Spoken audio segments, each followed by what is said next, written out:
I never thought I would become the villain in my own family's Christmas story.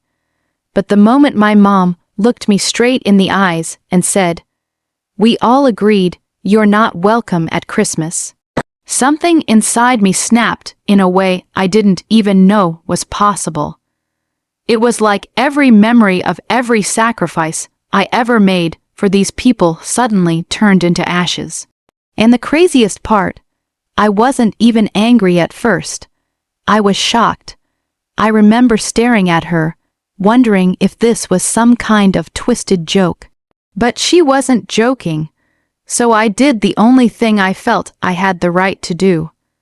I stopped paying the mortgage on the house they all live in.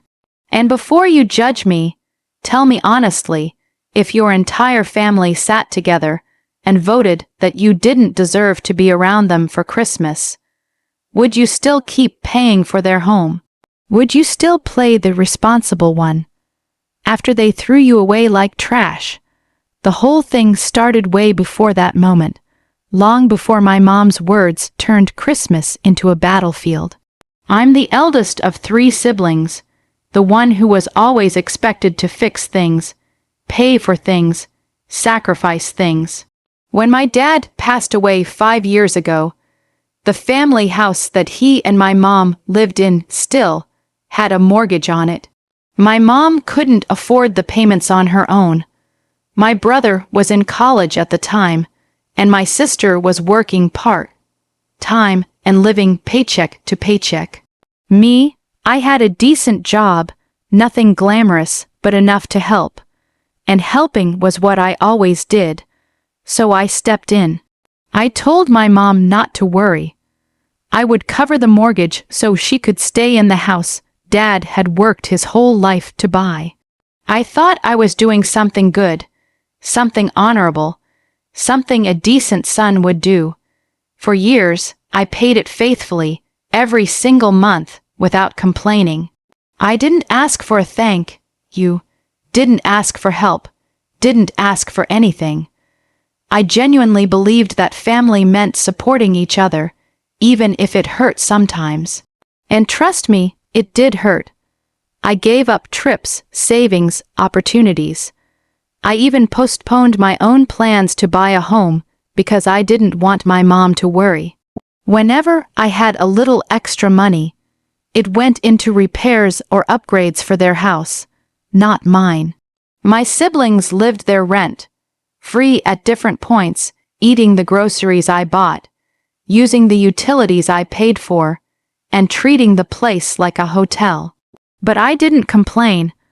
I told myself I was doing what any good person would. Then came the incident that started everything. My sister, let's call her Amber, had always been the golden child, the dramatic one, the emotional one, the one who knew how to twist situations until she got sympathy. She had a boyfriend who I never liked. Not because he wasn't good enough for her, but because he was rude, dismissive, and openly disrespectful. One evening, during a family dinner, he made a joke about how I pretend to be the man of the family because I pay a couple bills. It wasn't even clever. It was just insulting, and everyone laughed, everyone, even my mom. I remember sitting there, forcing a smile, feeling something sting in my chest. I didn't say anything at the time. I didn't want to ruin the evening, so I swallowed it. But the resentment sat there, simmering. 2 weeks later, Amber and her boyfriend had an argument, and guess who she called? Me. Not my mom, not my brother, me. She begged me to go pick her up because he was being toxic again. And of course, because I always did what they needed, I went. I brought her home.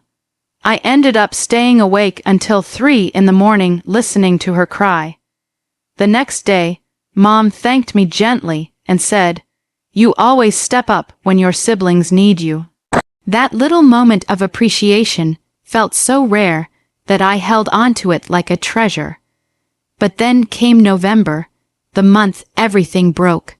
It started with a group chat. a family group chat that I somehow wasn't added to. I only found out because my brother, who's terrible at keeping secrets, accidentally mentioned something about the plan for Christmas. When I asked what plan, he got quiet and said, "I thought Mom told you." She didn't. Turns out, the family had a whole meeting without me to discuss Christmas arrangements. And apparently, I was a problem. Why? Because I made everyone uncomfortable, because I acted superior, because I always made everything about money. That's what Amber said. The same sister who cried on my shoulder at 3 a.m. 2 weeks earlier, the same sister whose ceiling I paid to fix. And the boyfriend, yes, the disrespectful clown, had somehow convinced her that I was manipulative for helping them financially. That my support wasn't kindness but a form of control. I found out that Mom agreed with her. They all agreed. They said my presence caused tension. They said I judged people. They said I made Amber feel small. When my brother tried to defend me, apparently Amber ran out crying, and Mom comforted her like she was the victim of some crime I committed. So when I confronted my mom about the group chat, she didn't even look guilty. She said, "We all agreed you're not welcome at Christmas this year." Just like that. No hesitation, no sympathy, no acknowledgement of everything I had done. Just, "You're not welcome." In that moment, something inside me froze.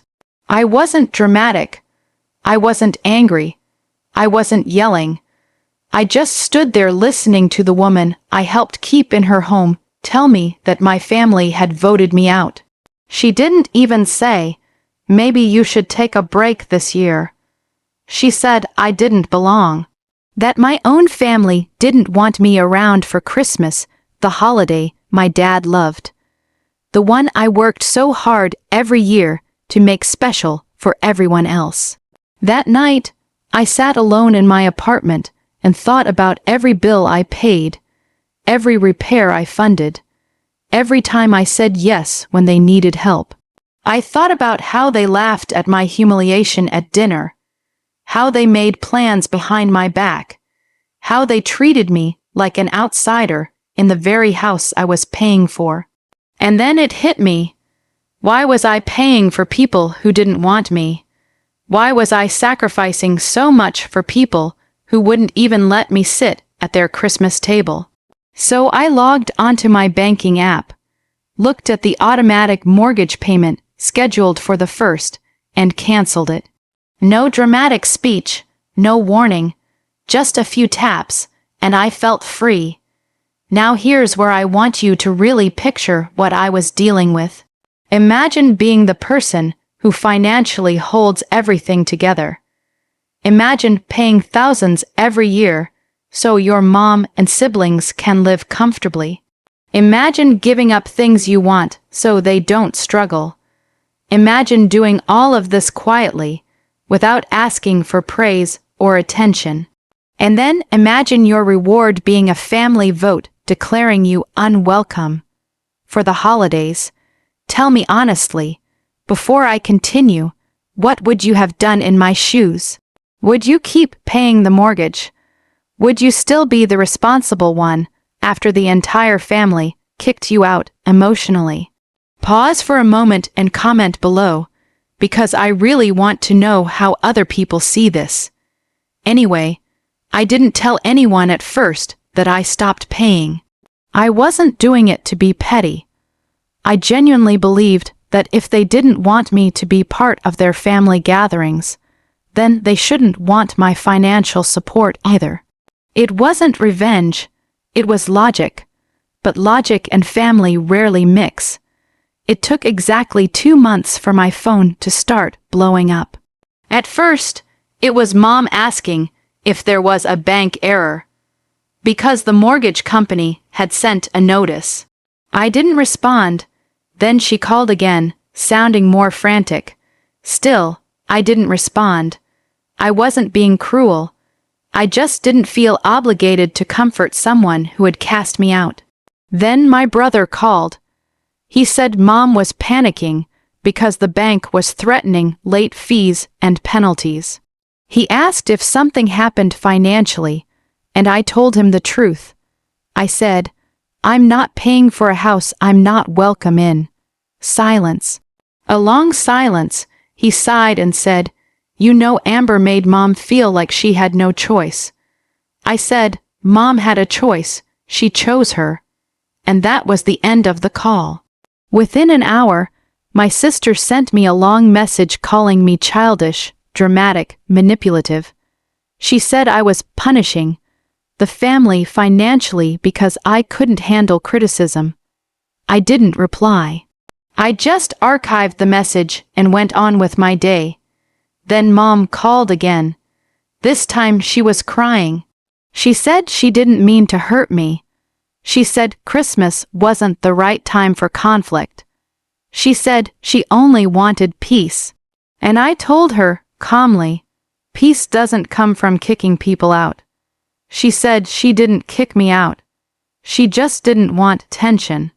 I asked her if she thought maybe excluding a son who paid for her house might create more tension than whatever passive-aggressive comments she thought I made. She went quiet. Then she whispered, "I didn't think you'd take it this far." Take it this far, like I was the unreasonable one. Like I was burning down the house instead of simply walking away from the fire they started. Eventually, the mortgage fell far enough behind that the bank issued a default warning. Mom called me, screaming this time, demanding I fix it, demanding I take responsibility. And that's when I finally snapped. I told her that respect goes both ways, and so does family loyalty. I told her that if they didn't want me, then they shouldn't want my support either. I told her I wasn't their father, and I wasn't obligated to take care of grown adults who treated me like a financial tool instead of a son or a brother. She hung up on me. 2 days later, Amber posted on Facebook, of course, saying something vague like, "Family shouldn't use money as a weapon. Some people think paying a bill gives them the right to control everyone." I didn't respond. I didn't even care anymore. Let the world think what they wanted. Let her play the victim. But here's the part nobody expected. My brother reached out privately. He apologized. He said he was tired of the way Mom and Amber treated me. He said he never wanted me excluded. He said he'd help Mom pay the mortgage now. And he actually did. He stepped up. He got a second job. For the first time, it felt like he saw me as a person, not a walking wallet. As for Amber and Mom, their relationship got strained, especially when Mom realized Amber's boyfriend had influenced most of her opinions. Turns out, even Mom started getting annoyed with him. The same guy who mocked me at dinner eventually mocked her too, and she didn't like it. Suddenly, she understood what I had been trying to say. As for me, I focused on myself. I started saving for my own place again. I built boundaries.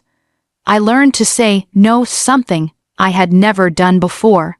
And for the first time in years, I had money left over for things that made me itch.